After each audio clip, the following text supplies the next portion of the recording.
मुलांच्या आणि नवऱ्याच्या प्रगतीसाठी करा हे खास उपाय आणि तोडगे. नमस्कार मित्रांनो, जर तुमच्याही घरात सतत कटकटी होत असतील, नवऱ्याच्या नोकरी व्यवसायात यश मिळत नसेल किंवा मुलांच्या अभ्यासात अजिबात मन लागत नसेल, तर हा व्हिडिओ फक्त तुमच्यासाठीच आहे. आज आपण पाहणार आहोत वास्तुशास्त्रातील असे काही खात्रीशीर आणि सोपे तोडगे ज्यांनी तुमच्या नवऱ्याची आणि मुलांची 100% प्रगती होईल. व्हिडिओ शेवटपर्यंत नक्की पहा. नवऱ्याच्या बिझनेस किंवा नोकरीत यश हवंय आणि मुलांनी अभ्यासात टॉप करावा असं वाटतंय, तर आजच करायला सुरुवात करा हे सोपे वास्तू तोडगे. या उपायांनी घरात सकारात्मकता येईल आणि नवऱ्याची व मुलाची प्रगती नक्की होईल. चला पाहूया ते उपाय कोणते आहेत. उपाय नंबर 1, तुळशी पूजन आणि लक्ष्मी कृपा.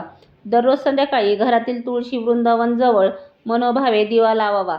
यामुळे घरात माता लक्ष्मीचा वास सदैव राहतो आणि आर्थिक अडचणी दूर होऊन धनवृद्धी होते. उपाय नंबर 2, गोसेवा आणि गृहयोग. दर रविवारी गाईला ताजा हिरवा चारा खायला घालणे अत्यंत शुभ मानले जाते. या गोसेवेमुळे आपल्याला पुण्यात भर पडते आणि स्वतःचे हक्काचे घर घेण्याचे तुमचे स्वप्न लवकरच साकार होऊ शकते. उपाय नंबर 3, कृतज्ञता आणि सकारात्मकता. प्रत्येक रात्री झोपण्यापूर्वी देवाचे आभार मानण्याची सवय लावा. दिवसभरात मिळालेल्या गोष्टीबद्दल कृतज्ञता व्यक्त केल्याने घरात सकारात्मक ऊर्जा वाढते आणि आपल्या सर्व इच्छा पूर्ण होतात.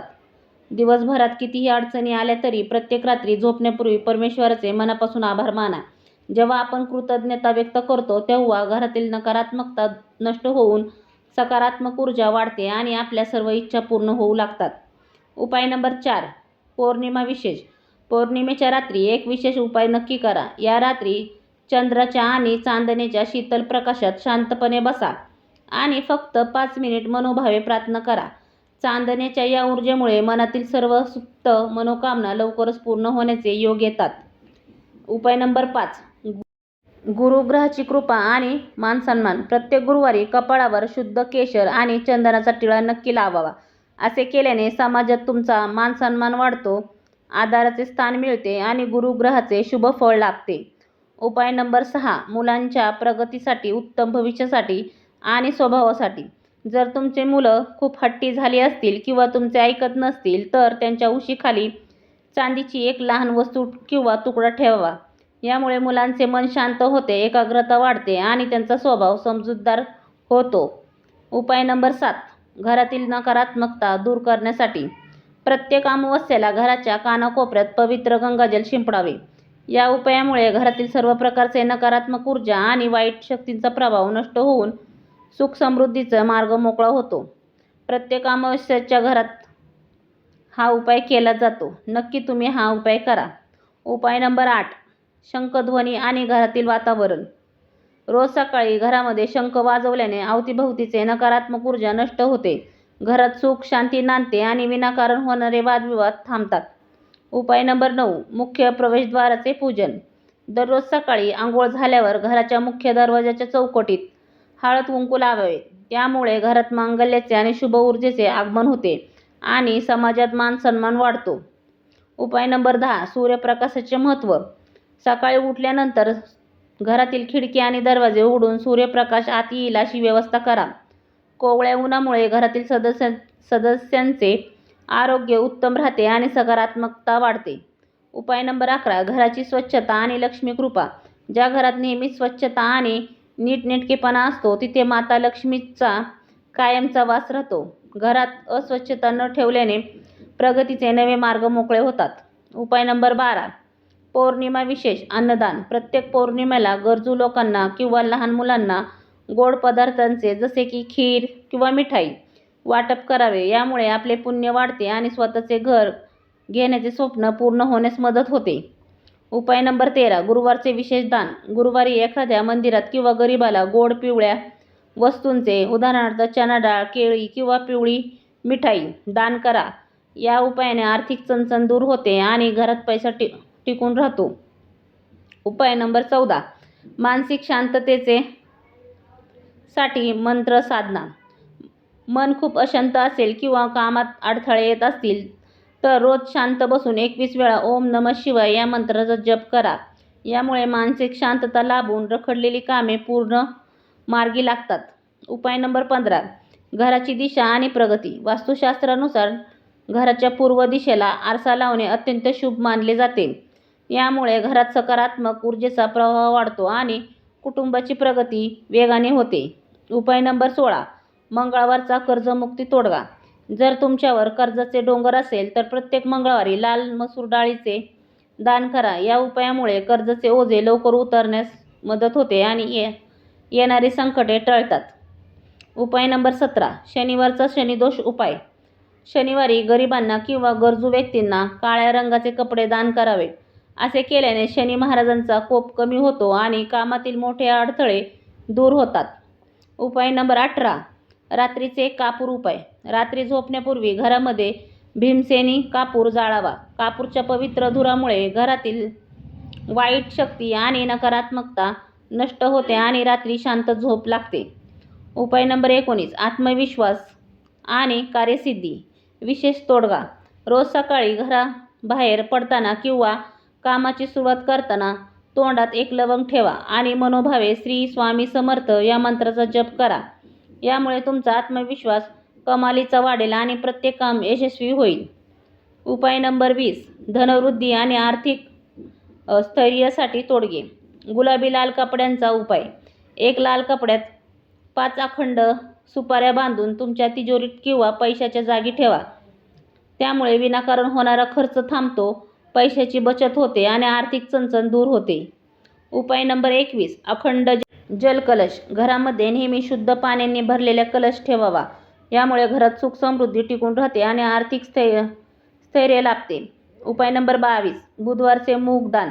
बुधवारी हिरव्या मुगाचे गरजू लोकांना दान केल्याने व्यापारात वृद्धी होते आणि कर्जाच्या समस्यातून लवकर सुटका होते.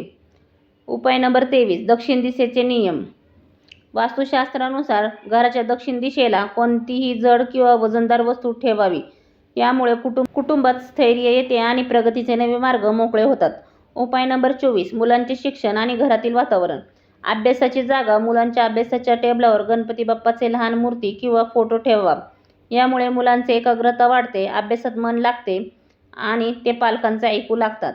उपाय नंबर 25. संध्याकाळचा रात्रीचा छोटा दिवा. रात्री झोपण्यापूर्वी घरात एक छोटासा दिवा किंवा 0 वॉटचा बल्ब चालू ठेवावा. पूर्ण अंधार करू नये. यामुळे घरातील नकारात्मक शक्ती दूर पळतात. उपाय नंबर 26. शंखाचा पवित्र नाद. रोज सकाळी घरामध्ये शंख वाजवावा. शंखध्वनीमुळे घरातील कौटुंबिक वाद संपतात आणि सकारात्मक ऊर्जेचा संचार होतो. उपाय नंबर 27. दैनंदिन आणि साप्ताहिक शुभ सवयी. सूर्यनारायणाला अर्घ्य. रोज सकाळी उठल्यानंतर तांब्याच्या पात्रातून सूर्याला पाणी अर्पण करावे. या साध्या उपायामुळे तुमचे भाग्य उजळते आणि सरकारी किंवा इतर महत्त्वाच्या कामात यश मिळते. उपाय नंबर 28. नित्य नैवेद्य आणि प्रार्थना. देवघरात रोज देवाला काहीतरी गोड पदार्थाचा नैवेद्य दाखवावा आणि किमान 1 मिनिट देवाकडे शांत बसून प्रार्थना करावी. यामुळे घरातील सदस्यांमध्ये प्रेम आणि आदर वाढतो, तसेच मन शांत होते. उपाय नंबर 29. गुरुवारचा हळदीचा टिळा. प्रत्येक गुरुवारी स्वतःच्या कपाळावर हळदीचा टिळा लावावा. यामुळे गुरुग्रहाचे पाठबळ मिळते आणि समाजात मानसन्मान वाढतो. उपाय नंबर 30. मंगळवारचा गूळ चणा तोडगा. मंगळवारी हनुमान मंदिरात जाऊन गूळ आणि चणे अर्पण करावेत. यामुळे कामात येणारे मोठे अडथळे सहज दूर होतात. शनिवारचा उपाय. उपाय नंबर 31. शनिवारचा उपाय. शनिवारी संध्याकाळी शनिदेवासमोर किंवा पिंपळाच्या झाडापाशी तेलाचा दिवा लावावा. यामुळे शनी दोषाची तीव्रता कमी होऊन कामातील अडचणी दूर होतात. उपाय नंबर 32. रविवारची गोसेवा. दर रविवारी गायीला गूळ आणि भाकरी खायला द्यावी. या गोसेवेमुळे पुण्यात वाढ होते आणि स्वतःच्या हक्काच्या घराचे स्वप्न लवकर पूर्ण होतात. उपाय नंबर 33. सकाळची पहिली कृती. सकाळी उठल्या उठल्या घराच्या मुख्य उंबरठ्याला चौकटीला नमस्कार करावा. यामुळे दिवसभरात घरात सुख शांती राहते आणि बाहेर पडताना आदर मिळतो. उपाय नंबर 34. विशेष गुप्त बोनस तोडगा. रात्रीचा धनलाभ उपाय. रात्री झोपताना आपल्या उशीखाली 1 रुपयाचे नाणे ठेवून झोपावे. हा उपाय केल्याने अचानक धनलाभाचे योग जुळून येतात आणि उत्पन्नाचे साधन मिळते. उपाय नंबर 35. सकाळचा लक्ष्मी मंत्र. रोज सकाळी उठल्यावर मनोभावे 11 वेळा ओम श्री महालक्ष्मी नमः या मंत्राचा जप करावा. यामुळे घरात अखंड लक्ष्मी कृपा राहते आणि समृद्धी वाढते. उपाय नंबर 36, आर्थिक उन्नती आणि कर्जमुक्तीचे उपाय. शुक्रवारचा तुळशी तोडगा. प्रत्येक शुक्रवारच्या संध्याकाळी घरातील तुळशीपाशी गाईच्या शुद्ध तुपाचा दिवा प्रज्वलित करा. यामुळे धनलक्ष्मी आकर्षित होते आणि डोक्यावरील कर्जाचा बोजा हळूहळू कमी होण्यास मदत होते. अमावस्येचे उपाय नंबर 37, अमावस्या आणि धनधर्म. आर्थिक अडचणीवर मात करण्यासाठी प्रत्येक अमावस्येला कोणत्याही जवळच्या मंदिरात जाऊन किमान ₹1 किंवा यथाशक्ती गुप्तदान करावे. हा उपाय कर्जमुक्तीचे नवे मार्ग उघडतो. उपाय नंबर 38, उत्तर दिशेचा पाण्याचा प्रवाह. वास्तुशास्त्रानुसार घराच्या उत्तर दिशेला तांब्याच्या पात्रात कलशात शुद्ध पाणी भरून ठेवावे. या उपायाने घरात पैशाची आवक वाढते आणि स्वतःचे घर घेण्याचे स्वप्न लवकर पूर्ण होतात. उपाय नंबर 39, नातेसंबंध आणि घरातील शांतता. मंगळवारचे हनुमान पूजन. दर मंगळवारी हनुमानजींच्या चरणी लाल रंगाचे फूल अर्पण करावे. यामुळे जीवनातले संकट दूर होतात आणि पती-पत्नीमधील परस्पर आदर व प्रेम वाढतो. उपाय नंबर 40, मुख्य प्रवेशद्वाराची शुद्धता. रोज सकाळी उठल्यानंतर घराच्या मुख्य उंबरठ्यावर किंवा दरवाज्यावर शुद्ध पाणी शिंपडावे. या छोट्याशा कृतीमुळे घरातील नकारात्मक नष्ट होऊन कायमस्वरूपी शांतता नांदते. उपाय नंबर 41, सुगंधी वातावरण. घरामध्ये रोज सकाळी आणि संध्याकाळी सुगंधी अगरबत्ती किंवा उदबत्ती लावावी. वातावरण नेहमी सुगंधी ठेवल्याने घरातील सदस्यांमधील विनाकारण होणारे वाद संपतात आणि सकारात्मक ऊर्जा राहते. उपाय नंबर 42, मुलांचे भविष्य आणि राहू-केतू दोष निवारण. मुलांचे स्वभाव सुधारण्यासाठी जर मुले खूप चिडचिड करत असतील किंवा ऐकत नसतील तर त्यांच्या हातावर थोडासा गूळ ठेवून तो त्यांना खायला द्यावा. त्यामुळे मुलांचा स्वभाव शांत आणि गोड होतो. उपाय नंबर 43, गुरुवारची वृक्षपूजा. प्रत्येक गुरुवारी केळीच्या झाडाला कदली वृक्ष किंवा मनोभावे जल अर्पण करावे. या उपासनेने कौटुंबिक नातेसंबंधामध्ये आदर वाढतो आणि घराला स्थैर्य लाभते. उपाय नंबर 44, शनिवारचे श्वानसेवा. शनिवारी एखाद्या काळ्या कुत्र्याला तेलाने किंवा तुपाने चुपडलेल्या भाकरी अथवा पोळी खायला द्यावी.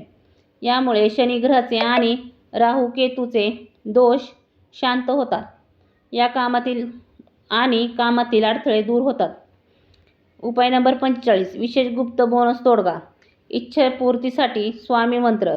प्रत्येक रात्री झोपण्यापूर्वी शांत चित्तेने 21 वेळा श्री स्वामी समर्थ या मंत्राचा जप करावा. हा उपाय सातत्याने केल्याने तुमच्या मनातील सर्व सुप्त इच्छा पूर्ण करण्यास अदृश्य दैवी शक्तीचे साहाय्य मिळते. प्रत्येक रात्री झोपण्यापूर्वी हा उपाय नक्की करावा. तर मित्रांनो, हे सोपे 45 उपाय तुम्हाला श्रद्धेने सांगितलेले आहे आणि तुम्ही नक्की ते श्रद्धेने करताल याची मला पूर्ण खात्री आहे. तर तुम्हाला कसा वाटला व्हिडिओ आणि तुमच्या घरात असे सकारात्मक बदल नक्कीच दिसेल ही माझी आशा आहे. व्हिडिओ आवडला असल्यास आत्ताच लाईक आणि शेअर करा आणि अशाच महत्त्वपूर्ण व्हिडिओसाठी आपल्या पेजला किंवा चॅनलला सबस्क्राईब करायला विसरू नका. धन्यवाद. श्री स्वामी समर्थ.